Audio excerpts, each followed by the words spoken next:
अगर मैं अपने टीनेजेस ईयर के अंदर वापस जा पाता तो मैं ये गलतियां कभी नहीं करता। सबसे पहली गलती, गेम्स खेलना। अब देखो, मानो चाहे मत मानो, इंडिया के अंदर गेमिंग तो बहुत ज्यादा हट की होती है। अब मैं ही नहीं बोल रहा कि गेमिंग खराब है। कुछ लोग इन्फ्लुएंस होकर गाली बकने लग जाए कमेंट्स के अंदर, क्योंकि लोग बहुत जल्दी ट्रिगर हो जाते हैं। तो सबसे पहली बात, मैं गेम क्यों नहीं खेलता अगर मैं टीनेजर के अंदर वापस जा पाता तो। कहीं ना कहीं वो तुम्हारा जो एक प्रीशियस सा टाइम होता है, एक गोल्डन टाइम जो होता है, जिसके अंदर तुम कुछ चीज लर्न कर सकते हो, सीख सकते हो। वो तो ऑब्वियस ही बात है, बहुत कम बच्चों का मन करता होगा कि कुछ नया सीखें।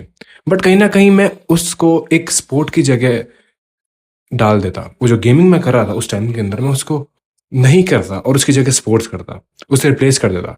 कोई भी, लाइक मुझे पसंद था स्विमिंग, मुझे पसंद थी WWE खेलना। मैं ही नहीं बोला कि मैं WWE प्लेयर बन जाता, बट कहीं ना कहीं मुझे एक कनेक्शन सा था WWE से, क्योंकि मैं वो खेलता भी था एंड मैंने काफी गेम्स भी खेले हैं। तो मेरा पुराना वीडियो भी देख सकते हो, जैसे कि इसके अंदर मैं WWE खेल रहा हूँ। मुझे काफी मजा आता था, मैं अलग अलग वीडियोस बनाता था एंड मेरे भाइयों के साथ मस्ती करता था। और कहीं ना कहीं मुझे गर्व होता है कि मैंने ये थोड़ा सा, ज्यादा नहीं लेकिन थोड़ा टाइम दिया। मतलब खुद को जो देना चाहिए था, मैं नहीं बोला कि WWE खेलने लग जाओ, लेकिन खुद को जो मैं चाहता था दिल से, जो करना चाहता था, वो मैंने किया। ना कि मैं 24 घंटे गेम्स खेलता रहा। एंड और मुझे लगता है कि कहीं ना कहीं कि यार, मैं काश अगर गेम नहीं खेलता तो मैं और चीज जी पाता, कर पाता, मुझे मजे आते। और अगर कोई टीनेजर बच्चा ये वीडियो देख रहा है तो मैं लिटरली कहना चाहता हूँ कि तुम बहुत ग्रेटफुल हो कि तुम्हारे पास अभी ये टाइम है। इसको गेम्स के अंदर मत लगाओ, क्योंकि कहीं ना कहीं तुम डिस्ट्रैक्ट हो रहे हो। तुम वो जो गोल्डन टाइम है, वो जो गोल्डन एरा है तुम्हारी लाइफ की, वो तुम जी नहीं पा रहे, क्योंकि तुम अब सोचो ना ध्यान से कि वाह यार, मैं कितना ग्रेटफुल होता कि मैं नए नए दोस्त बना रहा हूँ, मैं बाहर घूमने जा रहा हूँ, मेरी हेल्थ सही है, मैं एक्टिव हूँ, मैं बूंदों से बैठा रहता, मेरा पेट को बाहर को नहीं निकला है, मैं मजे करता हूँ, मुझे गेम्स खेलने आते हैं, मुझे पतंग उड़ानी आती है, मुझे भागना आता है, मुझे ये करना आता है, मेरी सांस नहीं फूलती। एंड मुझे पानी पीने में बहुत मजा आता है, जब हम भाग के आके पानी पी रहे थे, वो एक क्या ग्रेटफुलनेस वाली फीलिंग थी। लाइक वाओ, क्या था। लेकिन आज के बच्चों को अगर देखा जाए तो वो इतने घुसे हुए हैं फोन में, इतने घुसे हुए हैं, उन्हें लगता है कि वही जो मेन कैरेक्टर है वही है, वो वही लोग हैं। तुम नहीं हो। वो तुम्हें अचीवमेंट्स मिलते हैं, उन्हें लगता है कि वो उन्हें मिल रहा है, बट वो उन्हें नहीं मिल रहा है। ऐसे पूरी कवर कर रखी लाइफ को, पानी का ध्यान नहीं है, हम क्या खा रहे हैं उसका कुछ मतलब नहीं है, तकिया लेके बैठे हैं, मस्त गेम कर रहे हैं और बोल रहे हैं हम ग्राइंड कर रहे हैं। मैंने देखा लिटरली के अंदर टीनेजर वाले बच्चों को, जो कि बोलते हैं लिटरली के अंदर कि मैं ग्राइंड कर रहा हूँ गेम खेल के। अच्छी बात है, अगर तुम्हें गेमिंग फील्ड के अंदर जाना है, बेस्ट ऑफ लक, तुम जाओ। तुम्हें उसके अंदर करियर बनाना है, मुझे कोई मतलब नहीं है, इट्स ऑल यू। लेकिन अगर तुम सिर्फ गेम्स इसलिए खेलते हो कि तुम्हें मजा आता है, तुम्हें लगता है कुछ मिल गया है, तुम्हें कुछ नहीं मिला है। अगर तुम वो गेम्स, मैं ही नहीं बोल रहा कि पबजी रियल के अंदर खेलने लग जाओ या फिर BGMI जैसा कुछ गेम्स रियल के अंदर खेलने लग जाओ, लेकिन कोई भी स्पोर्ट अगर तुम रियल में खेलते हो, तुम्हारे पास स्किल बिल्ड होता है, तुम्हें पता लगता है कि तुम्हें स्पोर्ट्स पसंद भी है या फिर नहीं। और तुम उसके अंदर मे भी आगे जा पाओ अगर तुम कंसिस्टेंट एफर्ट डालते हो, तो एक्शंस लेते हो तो, और थोड़ा अगर सीरियसली इस चीज को लेते हो तो, गोल बना लेते हो तो। एंड यही मुझे था कि मैं कभी गेम से नहीं खेलता अगर मैं वापस अपने टीनेजर से एज के अंदर चला जाता तो। सो या, सेकंड चीज जो मैं करता, नो फैप और फैप। देखो, पॉन कहीं ना कहीं हमारे दिमाग पर बहुत बड़ा असर डालता है। लिटरली के अंदर जो लोग एक्चुअल के अंदर पॉन देखे होंगे, लाइक मैंने बहुत मास्टरबेट किया है, मैंने पॉन देखा है, मेरी सोशल हेल्थ, मेरी मेंटलिटी खराब हो गई थी, मेरा माइंड फक रहने लग गया था, मुझे किसी चीज से डोपामिन नहीं मिलता था, मुझे ग्रेटफुलनेस वाली फीलिंग खत्म हो गई थी। ये मैं बात कर रहा हूँ, लाइक मैं था, इमेजिन मेरी एज अप्रॉक्स 18 to 17 या फिर 19 के आसपास, इन 3 सालों के अंदर। और मैं इन 3 सालों में काफी ज्यादा एडिक्टेड हो गया था। मुझे काफी लाइक अंदर से ऐसा आता है कि यार, मेरी जो ब्रेन के अंदर जो सीखने की चीज थी, लाइक वो जो 3 साल में, अगर मैं एक्चुअली अंदर किसी चीज को करने लग जाता तो मैं क्या बन जाता।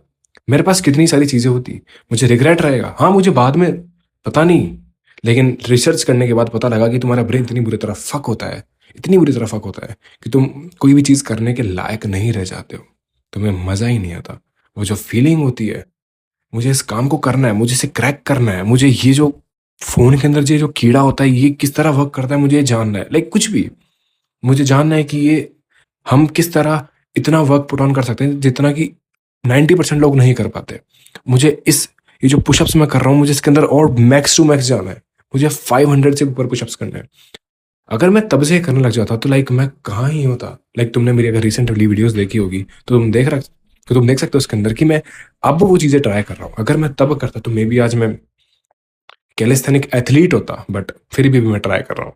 सो या, मैं दूसरी चीज़ जो थी वो यही थी कि मैं कभी पॉर्न नहीं देखता, फैप नहीं करता और नो फैप वाली चीज़ें कर कर अपना बड़ा-बड़ा टाइम वेस्ट नहीं करता। Third point, junk. मैंने काफ़ी जंक खाया है। अगर मेरे पास मैं अगर कोई रिसेंटली फ़ोटो होगी तो मैं अपलोड कर दूँगा, तुम देख सकते हो। लेकिन मैं इतना जंक खाता था, लाइक मैं लिटरली के अंदर सुबह उठकर नमकीन खाता था, फिर दिन में वापस नमकीन खाता था और फिर दिन में वापस थोड़े टाइम बाद मतलब लाइक अप्रॉक्स 3 बजे के आसपास समोसे, फिर देन कचौरी, फिर देन मसाले वाली पकौड़ी एंड फिर दूसरी चीज़ एंड फिर पैटीज़ एंड फिर अलग-अलग चीज़ें और फिर कोल्ड ड्रिंक्स, सॉफ्ट ड्रिंक्स, सोया चाप एंड ऑल। मेरी हेल्थ बर्बाद हो गई थी। मेरे फेस की जो ब्लोटिंग थी वो बाहर आ गई थी। मेरे जो पिंपल्स थे, जिन्हें हम एक्ने भी बोलते हैं, ये लेवल 1 के हिसाब से होते हैं, लेकिन मैं जो सिंपल वाले होते हैं वो बता रहा हूँ, बुरी तरह बाहर निकल गए थे। मेरा पेट को बाहर आ गया था। मेरे एब्स वगैरह सब खत्म हो गए थे। मैं एकदम मोटा भद्दा हो गया था। मेरी आंखों के नीचे डार्क सर्कल हो गए थे क्योंकि मैं गेमिंग करता था, फ़ोन देखता था, जंक खाता था। और अगर मैं वहीं से अपनी हेल्थ पे ध्यान देने लग जाता, कुछ रिसर्च कर लेता, अच्छा खाने लग जाता, तो मे बी मेरी हाइट अच्छी होती, मेरा फेस अच्छा होता, मेरी स्किन और बेटर होती एंड मुझे ज़्यादा अवेयरनेस रहती एंड मेरा फोकस भी खराब नहीं होता उस टाइम और मैं ज़्यादा वर्क कर पाता। एंड कहीं ना कहीं मेरी डाइट भी फक थी, इसलिए मैं रिग्रेट, और कहीं ना कहीं मेरी डाइट भी फक थी, इसलिए मैं कहीं ना कहीं बहुत स्लो था और बच्चों से, और मैं कोई बहुत तगड़ा इंसान नहीं था। और यही थी जो मुझे रोक रही थी और चीज़ें करने से, क्योंकि मेरी डाइट जो कि एक बहुत बड़ा रोल प्ले करती है तुम्हारी पूरी लाइफ के अंदर, तुम जैसा खाते हो तुम वैसा बन जाते हो। मैं कभी इस तरह की फिजिक नहीं बना पाता अगर मैं लिटरली के अंदर जंक अभी तक खा रहा होता था। फोर्थ पॉइंट, चौथी चीज जो मैं करता, पार्टिसिपेट लेना फंक्शंस में, स्कूल्स में, इवेंट्स में, कॉलेज में तो खैर ज्यादा बड़ा हो गया, हाँ मेरे लेकिन टीनेजर्स के अंदर बन रहे थे। मैं और मैक्स टू मैक्स लेता। मैं एक वो जो होता है ना, मैं पढ़ाई के अंदर ज्यादा कुछ नहीं था, एवरेज था, ठीक था, मैं बोलूंगा एवरेज से थोड़ा कम भी ले सकते हो, उतना था। मेरी मैथ्स बिल्कुल अच्छी नहीं थी एंड लिटरली के अंदर मुझे एक्टिविटीज करना पसंद था, मुझे स्पोर्ट्स खेलना पसंद था, मुझे डांस करना पसंद था, मुझे कोई भी लाइक एक्टिविटी करना पसंद था। लेकिन मैं कहीं ना कहीं घबराता था। एक होता है ना छोटे बच्चों में कि घबराना, सोशलाइज होना, मैं बात ठीक से नहीं कर पाता था एंड मेरे पास वो जो था, खेलने का मन करता था कि मैं इस एक्टिविटी में पार्ट लूँ, मैं इस डांस के अंदर परफॉर्म करूँ, सोलो डांस करूँ, वो मैं नहीं कर पाता था और मैं वो जो था वो नहीं बन पाता था। लेकिन हाँ, मैंने कॉलेज के अंदर आके वो चीज़ ट्राई करी, जैसे कि तुम देख सकते हो इस वीडियो के अंदर मैंने डांस भी किए थे स्टेजेस पर एंड मुझे काफ़ी अच्छा लगा था। एक जो अलग सी फीलिंग होती है, हाँ हमें लगता है काफ़ी डर लगता है और घबराहट होती है जब हमारा नंबर आने वाला होता है कि यार तुषार अब आने वाला डांस करने, जब तुम्हें स्टेज के पीछे बोलते हैं कि इसके बाद तुम्हारा नंबर है, हाँ घबराहट होती है। वो एक अलग फीलिंग होती है यार, तुम किसी को इतनी जल्दी एक्सप्रेस नहीं कर सकते, लेकिन जब तुम स्टेज पर जाके परफॉर्म करने लग जाते हो, एक अलग सी वाइब आती है।